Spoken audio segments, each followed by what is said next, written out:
Hi, I'm Rosenberg. Welcome to my latest YouTube video. Today I'm going to share with you an inside view of what I do in my treatment sessions, or some people consider psychotherapy sessions, with my SLD clients. When I have clients who have successfully gone through all of the stages and gone through the stage that prepares them for the narcissistic storm. That's Stage 6. the stage that gets them to setting boundaries in a hostile environment. Stage 7. They often are scared, nervous, anxious, excited, and ambivalent about losing so many people just for the one reason that they are setting boundaries and saying that if you want to be in my life, you have to love, respect, and care for me.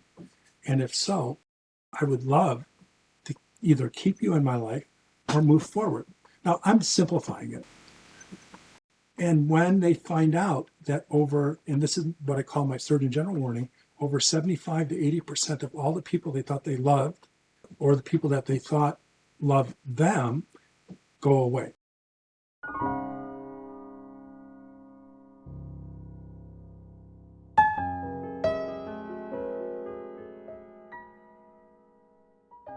And when there's this mass exodus, and my clients are aware of it, remember, we don't go to any point in the psychotherapy or treatment process until the client is ready, prepared, and has all the knowledge, experience, tools, and mental health to succeed. So at the point when they are surveying the post-earthquake, I call that right after setting boundaries and having this mass exodus of people, and they survived because they were not surprised, they were not manipulated, and they were not convinced that there's more to be gained by staying who they were than finding any way possible to become self-love abundant, the goal of the treatment, and escape the web that the narcissists keep them in. So when they're at this point, when their life has shrunk and they only have maybe 25, 30% of the people in their life, it often includes their family. Now, it is not a requisite for my SLRP program, Self-Love Recovery Treatment Program, to cut off your family. It's absolutely not.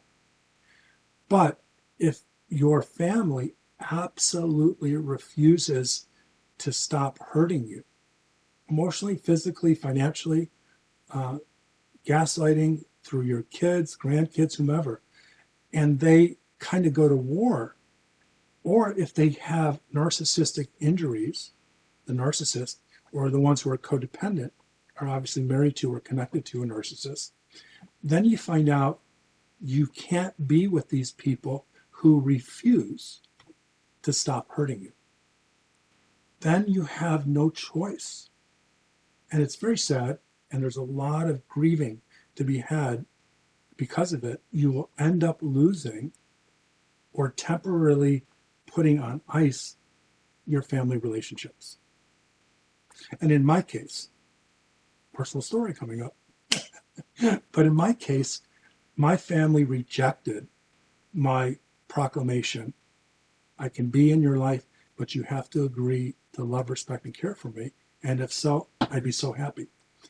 And instead of saying, okay, we'll meet you halfway, they didn't even answer the boundary, answer the proclamation. They flatly ignored it, which was the very loud, resonant answer that they're not interested in a relationship with me. And because I no longer was an SLD, because I remember my whole program was based upon my own experiences through this. Because at this point I had achieved what I call self-love abundance, I was finally strong enough to get off the roller coaster, get out of the hamster wheel, or stop what I call the codependency delusion.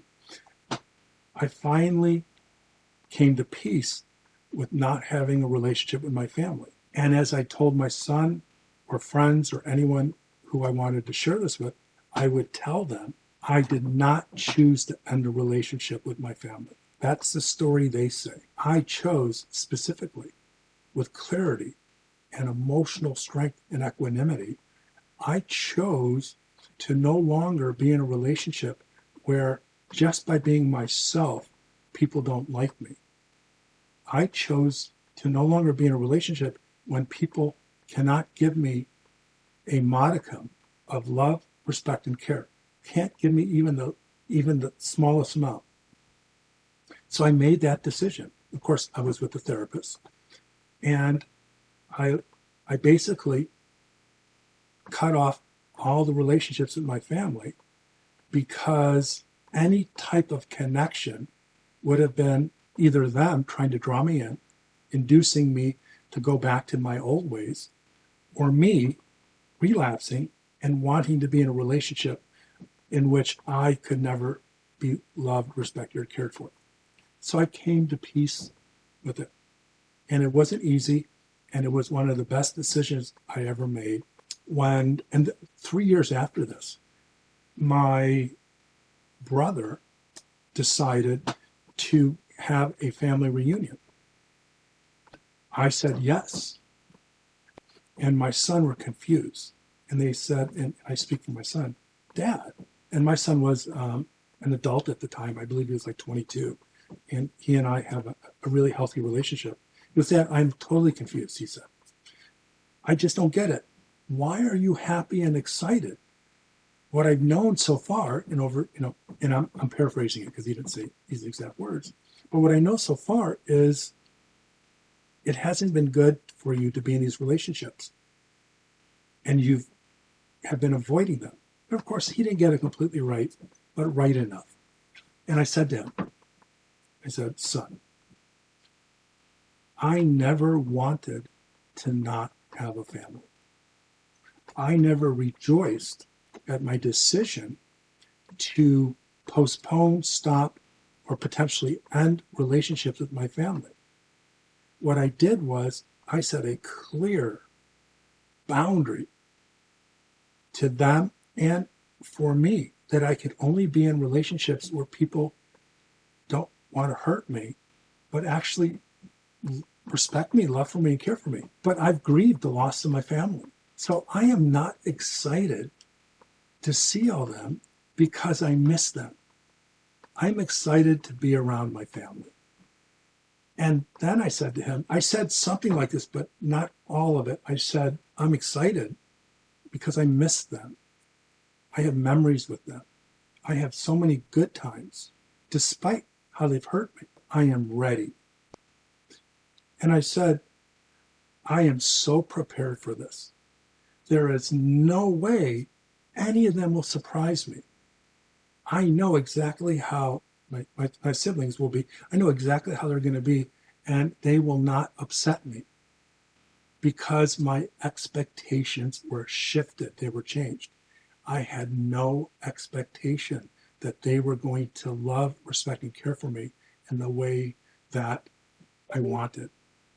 Oh, by the way, if you can hear this beeping in the background, I apologize. I made a decision in the middle of this video just to deal with it. So thank you for partnering with me on this. I also knew that by this time, 3 years, they wanted to have a relationship with me. And because of their own background, mental health, they didn't ever get what I did and had to blame me. So I am ready for them, and they can't disappoint me. They can't hurt me, and it's going to be a great time. And he shrugged his shoulders. Okay, whatever. And so I went there. It was an absolutely wonderful time. Everyone acted and treated me exactly as I expected. No surprises. And when one sibling asked me a question like, hey, Rossi, how are you doing? What's going on? And then after the second or third sentence, they shifted their interest and started talking to someone else. I didn't get wounded. I didn't get hurt. I had what I call my of course moment. They confirmed everything that I knew about them, and it was never about me. They could not hurt me. So when they can't hurt you and they do what you already know, I just walked away. And they didn't get upset like the old Ross would get angry, hurt, upset, hold them accountable, raise his voice. And they actually, each one of them in their own way, found a way to call me back and restart the conversation. Now, it wasn't as good as I wanted it to be, but it was enjoyable because I expected nothing more than who they were. So when I drove home that evening, I was over the moon. I was really happy because none of my expectations were disappointed. I had this wonderful experience with very flawed, very limited siblings, and I experienced a connection with my family. And so the point of my story is that once you get to the point in my program where you understand who you are, the SLD, you understand about self-love deficit disorder, you understand about what caused it, the trauma, the broken thinking, the emotions, the gaslighting, and you finally prepare for setting boundaries with people that are incapable of accepting them, you have mastered my observe, don't absorb technique. And that in itself is a full explanation. And I have training seminar videos available at selfloverecovery.com. By the time a family reunion happens, and you're invited, so let's be very clear, you have to be invited. And in the case I was. Remember, they didn't know what happened because they couldn't figure out why I was so upset at them. They didn't agree with it. So they wanted to see me. Plus I quit being my SLDD codependent antagonizer by trying to hold them responsible.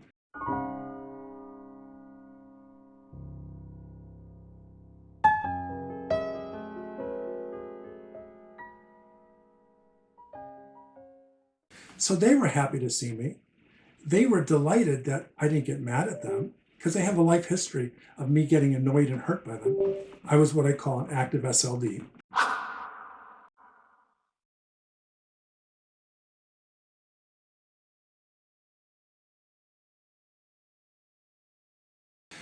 And so I was able to disconnect from my hurt, my anger, my resentment, see them who they are, not interpret them in any other way than as limited folks with regard to a relationship with me. And I had a wonderful time. And afterwards, I didn't really talk to many of them for a very long time, but it opened the doors a little bit. So the message I have is that if you are moving forward in a similar treatment program, a similar growth trajectory, a similar healing path, you might very well put that boundary out. I can't be in a relationship with you if you don't love, respect, and care for me. Now, that statement means so much more than you believe. And because these folks are unable to do that, you make this decision to end a relationship, and in a way that hurts, but that is self-respectful and self-loving. It doesn't mean you have to not see your family. It just means you cannot be around people who have no intention of not hurting you. So in conclusion, if you are one of what I call a emotional or psychological orphan, you can do something that's really good for you and feel good about it, and at times happy. But you could also be sad about it, and they are congruent. So if you are an SLD and you are in a position where you want to move forward in this process to neutralize or overcome your self-love deficit disorder, to give yourself your birthright of self-love abundance, which is the codependency cure, and it necessitates these boundaries, you might one day be in a position where you will be invited to or be a part of a family reunion. And it doesn't mean you don't have to go. It doesn't mean you should be scared, because now you can do both, but you have to protect yourself with everything that you've learned and acquired through the program. So I hope this helped. I really hope this helped. My goal is to not malign any of my siblings. I tried my best to give it a somewhat neutral presentation, although not completely, but was to give you guys hope that if you should have to end a relationship with a friend, with a child, with a parent, it doesn't have to mean that it is the end forever.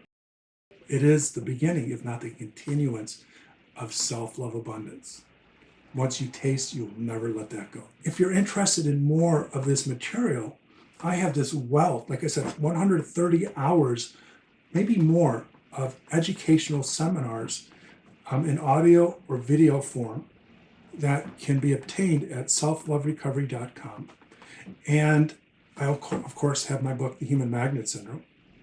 And if you like this video, please make a comment. I love to see the comments, and the comments actually create a community for people who are understanding and dealing with these same challenges. Subscribe and all the other things that people end videos with, and the bell and whatever, please do that. And take care, and don't forget, self-love is the antidote to codependency or self-love deficit disorder. Bye-bye.